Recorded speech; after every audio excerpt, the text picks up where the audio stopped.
Life after Microsoft Windows. Which Linux distribution is best? I'm glad you asked. Let's get into it.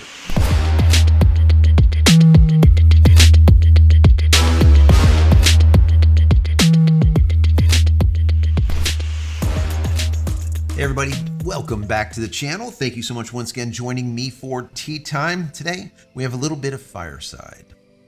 So good. I hope you're joining me with your cup of tea, maybe a cup of coffee, hanging out, talking tech, talking photo, talking video. Today is a nerdy day. It's a tech day. We're going to be talking about how things have been going for the last 3 weeks that I've cut the cord with Billy the Kid over there. No Microsoft Windows at all. Now, I know some people are like, I don't know, is he really going to do it?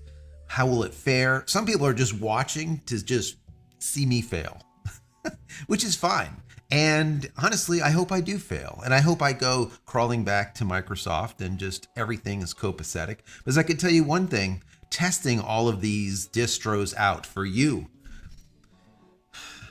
I got a few extra grays in my beard. I'm just telling you, okay? It has not been easy. I've gone through 4 operating systems so far.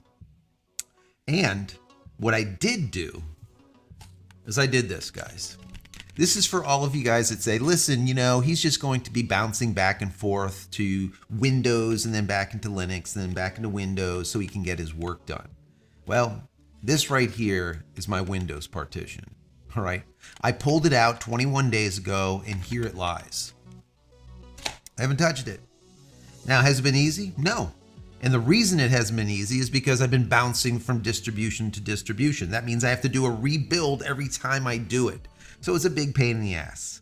But once again, I'm doing it for you guys, so you don't have to do it, right? This channel has always been about me doing things that are not necessarily easy, doing alternative things, using alternative OSs, using alternative means of internet connectivity, using an alternative to Adobe. That's why I came up with the Life After Adobe Cutting the Cord series 5 years ago, and a lot of you have gone down that path with me. No Adobe ever since 5 years ago.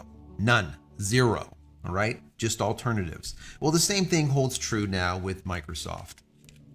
I'm trying to break free of it because we know that Microsoft has just a ton of telemetry built into it. They have just stuff that you just don't even want to know about. They're constantly tracking you, everything that you do. And then finally, they were trying to put something in that they were taking pictures of your screen every 2 to 3 seconds and then using your CPU and processing time to then distill it down into usable information and then firing it off to Microsoft so that they can use that for who knows what. I don't know, but imagine taking a picture of your screen every 2 to 3 seconds. They have everything at that point. They have passwords, they have everywhere you go, what you do, what you don't do. They know everything, right? And a lot of folks out there don't want to use that type of software anymore.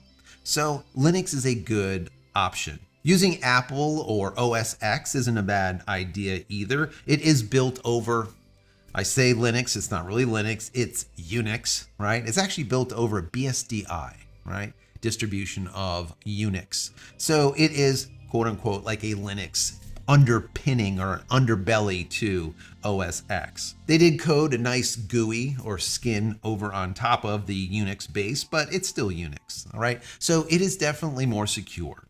Less telemetry going on over there with Apple, but Linux is usually where people go when they want to be more anonymous or have an operating system that just simply works and gets out of your way and doesn't constantly monitor you. So this is what we did, and that's what I ended up doing, is once again pulling out Windows and only using Unix or Linux. So today I'm going to go through all 4 of the Linux distributions that I've tried, and I'm going to give you the goods, the bads, and the uglies of each one. Hopefully it will help you decide which one works best for you and what your purpose is. It's very, very important to understand that list that I told you guys to make. And my list was not complete when I did make it, and I was sharing it with you a couple of videos ago. A list of things that you must have in the operating system. What must it do, and what software must it be able to use? That is so important, because if there's one thing that can't be used, well, the distribution is not for you because you're not going to be able to use it as a daily driver. And our goal here is to be able to use Linux as a daily driver and cut the cord with Billy the Kid or Microsoft. Anyways, I'm going to get into all of these, but before I do, I want to say that if you haven't downloaded any of my ebooks, check them out. They are free. Go to jcristina.com/books. Also, if you just want to say thank you for all of my hard work on this channel, there's a little thank you button down here. Thank you, YouTube, for giving me that. Little thank you button. Click on that. Give $1 or $2. That would be fantastic. But if not, that's perfectly fine. These videos are free anyways. Consider becoming a member of the channel. That would be even better. Also, if you enjoyed the content, throw it a thumbs up. That is so important. Throw it a thumbs up. Share it with your community, friends, family, on Reddit, on Facebook, wherever. That will help us grow the channel. And if you're not subscribed, consider doing so. And then click this button over here, the notification button. So when I go live or when a new video comes out, you will be notified of it immediately. And if you want more content about cutting the cord with Microsoft and Microsoft Windows, I will put a link right here. Don't click on it yet. I'll put a link here so when you're done watching this video, you can check that out and see everything that I've done so far with this topic. So now that the housekeeping is done, let's jump into it. It might be a little bit longer of a video because I have to go through everything, so you can skip around if you want or just hang tight.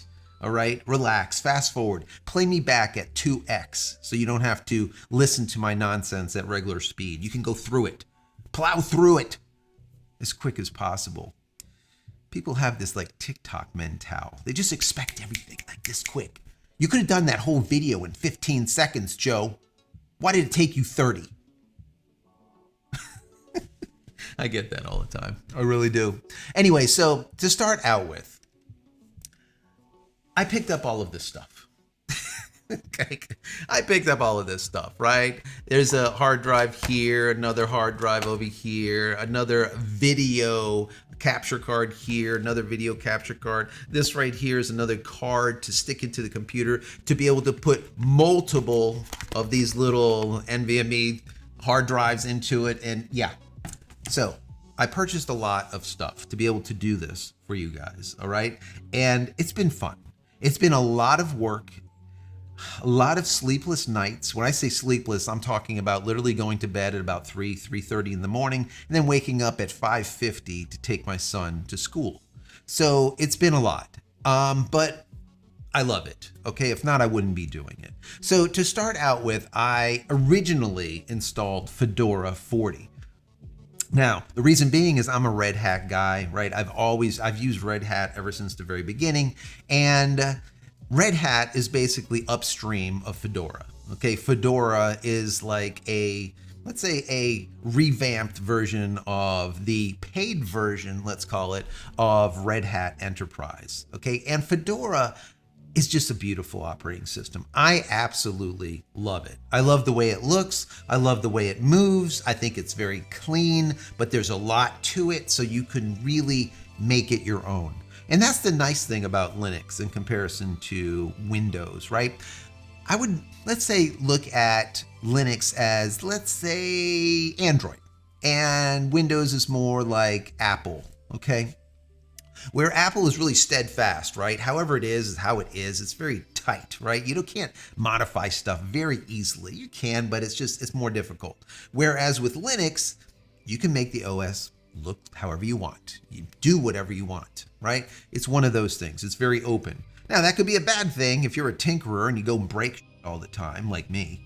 But at any rate, the positives to it, or what people think of Fedora 40, is number one, it's cutting edge, meaning that in comparison to Red Hat, that is more, once again, steadfast. Folks over there at Red Hat are very thoughtful. All right, they don't want to break anyone's PC, and that's why you're not getting any of the cutting edge technology, but it's going to be very stable, which is a good thing, especially if you're using this for a business. So Fedora is kind of, once again, the downstream of Red Hat, and it does give you that cutting edge technology. So you're gonna get all of the latest updates to drivers and all the rest of this stuff. Also, there's a massive community around Fedora. It's really big. And then that community is even larger by the massive community of Red Hat. So they can all play in the same pool, so to speak. all right, which is really nice. Now, what was my experience with it? To start out with, I absolutely, like I said before, love. It is slick. I love it. Absolutely love it. But one out of my 2 printers worked. The other one I could not get to work. Now, if I spent more hours at it, could I have? Probably. I really don't know. All right, so one out of the 2 printers works. So that was a problem. Also, I did find that serif affinity. One of the things that I wanted to do was make sure that serif affinity's products, that could be the photo or the designer or publisher, worked on the OS. I wanted to be able to use that as a photo editor, as a design, as a illustration tool. And affinity did not work. I put in probably about 3 to maybe 5 hours of trying to get it to work and trying to run it under Wine, basically a layer on top of Fedora that kind of almost acts as Windows, but behind the scenes, so that kind of makes Affinity think that it's running in Windows when it's not. Anyways, we had a custom Wine build that we did compile to try to make it work, and the bottom line was the answer was no. It was not going to work. Also, when it comes to gaming, we tried, and I actually showed you some gaming actually using Fedora 40, and it wasn't bad at all. I tried Guild Wars 2, and I was getting about 2 to 10, maybe 5, 10, somewhere around there, close to 10 frames per second faster with Guild Wars 2 in Linux in comparison to in Windows on the exact same hardware, the same box. Just simply booting, instead of booting on this piece of crap, I booted into Linux. So there was a better gaming experience when it comes to Guild Wars 2. Now, what I did end up having was a kernel failure. So one night it ended up doing an update to the kernel, and somehow it must have broke something that I installed, who knows what, when I was trying to get Affinity to work. And since that kernel didn't work anymore, every time the system would reboot, it would try going into that new kernel and it would just freeze and hang. So I would have to babysit it and then go down into Grub, which is that bootloader, right? And then pick the kernel that actually would work each time. Now, could I have gone into Grub and now removed the one that was broken? Yes, I could have done it, but I didn't want to waste any more time with it. So that's basically the experience with Fedora. It was good, but there was things that I couldn't get to work. And that was obviously the Affinity. I couldn't get one of my printers to work, and the printer was a label printer. So when I'm sending you guys shirts and mugs and my signed copy of my books and all the rest of this stuff, I have to print labels. And if the label printer, it's like a thermal printer, doesn't work, it's a problem. Okay, could I work things around it? Probably, but I didn't want to. So we went on to the next OS. And the next OS was called Nobara 40. Now, the upstream of Nobara 40 would be Fedora, right? So Nobara is basically Fedora 40, but has been tinkered with, let's call it. What they did is they optimized it for content creators like myself and gamers. So what that means is the folks over there at Nobara custom coded certain things to make gaming and content creation either easier or faster, better, whatever. So you get a really slick, let's say, experience when it comes to this type of process. And it is really, really good. It comes preloaded with a whole ton of drivers that you're going to need and want. Things that you expect to just simply work. Like Bluetooth, for example, and printing. Now, with the printing, I ended up having the same problem, whereas it only found the one printer, which was a Canon printer, but the other one it was not able to do, which is my label printer. It kind of pissed me off. So it kind of is what it is, but we did give it a thorough test. Now, did I get Affinity Photo and Designer and Publisher to work? And the answer is yes. On Nobara 40, it worked. Wow, guys. Literally, I'm inside Affinity Photo and Designer on Linux, and it's working. Took me about 6 to 10 hours in totality to do a lot of research and a lot of changing things and terminal warrior type of stuff. So there's a but behind it, and the but is a big but, right? And the but basically is, it is not for everyone. All right, unless you are very proficient with Linux, you're not afraid of the terminal and getting in there down and dirty, and you have an ample amount of time, okay, it's a possibility. But the final working serif, affinity, photo, or designer, publisher, whatever, ran like shit. It literally ran like if it was running in Windows 95, which it kind of was. Okay, it felt like it. All right, the directory structure within it was like it. The slowness of it was like it. It didn't have the same feel. You weren't going to get the same experience from an Affinity package when you're running it through Wine or a custom build of Wine, which we created. So, time better spent elsewhere when it comes to running any type of illustration or photo package. Maybe put that time into GIMP, or put that time into Krita, or maybe put that time into an Adobe Photoshop alternative online like Photopea. That to me, once again, is better time spent. Don't bother with this whole Affinity bullshit. I don't care. There's a lot of people that are online saying, oh yeah, we can get it to work, and look, it's working. Well, I could show you it working too, but who gives a crap when it runs like shit? All right, you don't want to do that, okay? You're not going to have a good experience with it, so don't bother. Don't bother. If you absolutely have to have that package, well, in my personal opinion, is dual boot and go into Windows, all right? For me, I am able to move to other packages to get my work done. And I'll get into that in future videos, so hang tight for that. Now, the next OS that I installed after Nobara 40 was CachyOS. Now, Arch Linux is upstream of CachyOS. So the consensus of what CachyOS is basically a performance optimized version of Arch Linux. It's lean and it's mean, and it has a nice skin over it that makes some of the niceties easier to access, all right? You don't have to be as much of a terminal warrior to be able to make things happen.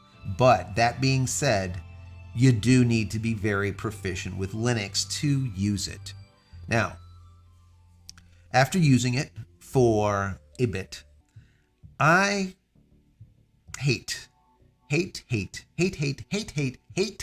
loathe entirely the operating system. I just cannot frickin' stand it. It just does not feel good to me. Feel good. It just doesn't. It is just absolutely too much. All right? Too much crap to have to do to make something that should be very simplistic work. For example, Bluetooth wasn't working. I had to go install stuff, change stuff, upgrade this, upgrade that, and then Bluetooth worked. Why? Why? Every other OS, Bluetooth just simply worked. In my time with it, I never got a single printer to work. Not a single printer. Now, could I have spent more hours at doing it? Yes. Could I have been like the code monkey and been able to get things to work? Yes. But my idea with this OS decision is to be able to do things quickly and easily that the majority of you guys can do. If it's going to be very difficult, like CachyOS, I'm going to tell you, well, if you are that code monkey, you know, that keyboard pounder, the terminal guy, well, it's probably for you because you can do a lot with it, okay? And it's very lean and mean and light, okay? But for the majority of you guys out there, and that's why I say that I didn't go through a lot of the process to get things to work, because I know you guys wouldn't. So why should I do it? So then later on I say, oh yeah, this is the best thing since sliced bread. And then when you get in there, you're like, holy God, I'm dying here. I'm dying. Okay, I don't want that. So I'm trying to make sure that the information that I give you is specific to each and every one of you. So once again, if you are that code monkey guy, well, CachyOS might be okay for you, but the majority of you I know will not like it. Now, once again, like I said, not a single printer worked. I couldn't get them to work. Also, the amount of hand holding, like I said before, for absolute rudimentary stuff to work was absolutely insane. Insane, right? No one should have to do that. No one. It is stupid, in my personal opinion. Okay. Once again, if you are that terminal guy, it might be okay for you. But if you're trying to come up with a system that you're going to use as a daily driver and not have to screw with all the time, this is definitely not for you. Now, when it comes to gaming, it was like most of the other OSs. I ended up getting about 5 to 10, 15 frames faster with this in comparison to Windows, all right? Which is not that great considering I thought that this being very lightweight was going to do even better than Nobara, Fedora, or anything. And it really didn't, okay? It wasn't faster like I thought it was going to be, considering the amount of time that goes into just fixing it up. Now, the final OS that I tested in my 21 days so far of doing this with, once again, no Windows, is Linux Mint. A lot of you guys wanted me to check out Linux Mint. I've used it in the past. I haven't installed it in a long time. I ended up installing Linux Mint. I think it was 22 with Cinnamon.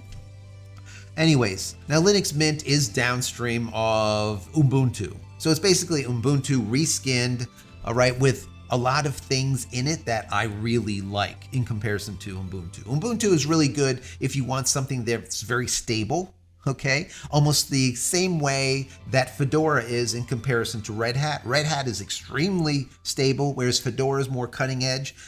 Mint is more of that cutting edge like Fedora in comparison to Ubuntu, whereas a little bit more stable. So to me, Mint makes more sense than Ubuntu because I don't need it to be as stable as Ubuntu, but I need to have the, let's say, all of the latest and greatest features that you would get in Mint. The latest drivers, the latest everything, because they're constantly updating. So that's more of what I am looking for. Now, people say it's user-friendly and it is very easy to use. And I would have to attest to that. It really is. The install was absolutely seamless. It was very, very simple. There is an issue with Linux Mint that you need to be aware of. In my personal opinion, when you install Linux Mint, take the drive out that you do not want to get erased. Okay, unplug it before you install it, because I've heard down the grapevine that, oh, you know, my Windows was on the same computer and then Mint decided to install itself on there. It doesn't really work like that, but it could happen. So it's better to be safe than sorry, and take your Windows out before you install Mint or anything into your computer, but Mint especially. Now, it is very stable, it is very reliable, but once again, it is more cutting edge than Ubuntu. Now, how did it work when it came to printing? Well, one printer worked, the other one didn't, but about 20 minutes, 30 minutes of time, I ended up finding a driver, and guess what? Both printers worked. That is the main printer as well as my label printer. That was a major, major thing. Both of them ended up working. Now, what was interesting is when I went to Canon to see if they had Canon Linux drivers, which they did, the only Linux that they supported was Ubuntu. And since Mint is Ubuntu, basically, guess what? It worked. So I literally have a full Canon, let's say, software package in Linux now that actually works 100%. So that's really cool. And once again, the label printer was found immediately, and it ended up working after one little tweak that I had to do. So let's call it a 20-minute process, and now all printers were working. Now the next thing was Affinity. Did I install Affinity? And the answer is I didn't. The reason being is, like I said before, is that even though I got it to work in Nobara 40, the final use of it was just so horrid and abysmal that I couldn't put myself through it. Rebuilding a wine and then doing all of these hoops and loops and jumps and twists, and I'd get a gold medal in the Olympics after I was done doing it. And I just couldn't do it. I couldn't put myself through it, guys. I just couldn't. Now, if you guys want me to do it, all right, I will do it. I will do it. All right, you let me know and I will do it. But as of right now, I did not install Affinity onto Mint. Who knows, maybe it'll work. I really don't know. Now, when it comes to gaming, Now, people always want to know, how do the gamings work? How is FPS? What was really, really strange is, unlike all of the other operating systems, even the operating systems like CachyOS or even Nobara 40 is specifically for gaming and content creation. Nobara only got like 10 to 15 frames extra over Windows. This Mint, I don't know what the hell happened, guys. I've been doing this for a lot of years, okay, over a couple of decades, and I don't get it. Okay, I don't understand what is going on, but when I went into Guild Wars 2, just like I did with all the other OSs, and I went and just sat around in the game somewhere, normally in that location, all right, I would get anywhere from, let's say, 40 to 50 FPS in that little location. In the same spot, all right, I was getting 80 to 108, 110 frames per second. You're looking at almost double, let's say 30, 40, 50 frames per second more, or even more than that. And then during a group fight, a battle on a battlefield, remember this is an MMO, and there's 40 and 50 people in there. Normally the thing would just drop because Guild Wars 2 is really not, let's say, very well written, very well coded when it comes to optimization. Doesn't work that great. It's okay. Anyways, normally it would dump to like 18 to 23, 24 frames per second. In that same battle type of scenario, I was getting anywhere from 40 to 50 frames per second. Once again, a doubling of the frame rate. This was significant. It wasn't like the small 5, 10 frames per second that I actually have to look at to see that was happening. This was significant where everything was just smooth. So why that happened, I have not a freaking clue, but I hope you have the exact same results that I do if you test out Mint, because I was floored by it. Now, when it comes to the OS and the skin that sits over it, you have GNOME and you have KDE. GNOME is more like a traditional Linux type of look to everything, whereas KDE is very Windows-like, Windows-esque. So if you're like a Windows guy and that's really what you know, and you want your Linux to look almost just like Windows, use KDE, all right? But for me, I really like GNOME. I like the way that you can customize it, and I don't want to see Windows type style anything anymore. So GNOME is the way I ended up going. Now, I just want to give you a few notes because right now we're using Mint and it's doing pretty well, and I'm going to continue using it for another week or so, and I'm going to report back to you. I'm going to let you know any kind of shortcomings. I'm going to let you know what is going on and see what you think. All right? But I just want to say something that, this is really, really important to me. The way I look at an OS is your operating system needs to be like a silent partner, right? It needs to be there when you need it, but it doesn't need to be needy. It doesn't need to eavesdrop. It doesn't need to spy on you. It doesn't need to do anything, right? Unless it is something that you want it to do. It just simply needs to get out of the way and allow you to work. You shouldn't know that you're using X, Y, or Z operating system. It should disappear, all right? That is the way I think of an OS. An OS that actually works well is an OS that gets out of your way and, once again, doesn't spy or eavesdrop on you. So keep that in mind. That's my personal opinion when it comes to this. Also, things just need to work, people. They just need to work. Right? So if I load up an operating system, I want my mouse to work, right? I want my Bluetooth mouse to work. Now I'm recording on Linux, I'm recording on Mint once again, but we can see that this is plugged in, all right? So I'm using it through USB right now and I'm powering it, but it also has Bluetooth built into it. And the beauty behind it is when I do this, guess what? It's still working. It just simply works. That is what I want to see in OS. Okay, I don't want to have to handhold you. Just get stupid, rudimentary stuff to work. That's it. I'm not asking a lot, in my personal opinion. Once again, Where it came to CachyOS, for example, Bluetooth didn't even work. I had to go and install this and that and this and all the kind of stuff to get it to work. Now, the other OSs, the Bluetooth worked no problem. Fedora, it worked. Nobara worked no problem. But once again, Cachio didn't. Here in Mint, it works like on crack. It works unbelievably. And I feel like a lot of things are like that.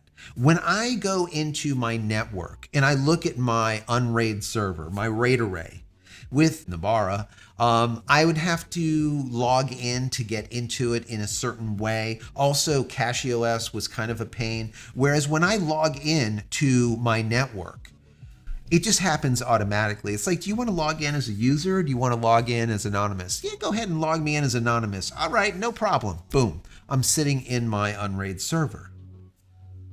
That's what I want to see, right? It shouldn't be difficult. It's not hard, right? But some of these operating systems make it hard.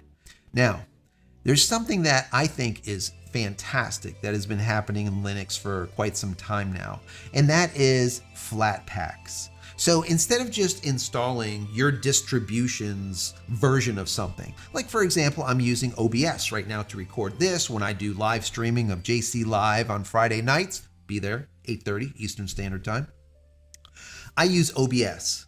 And OBS Studio is fantastic. If you go into any of the repositories and any of these OSs, it will be sitting there waiting for you to hit install.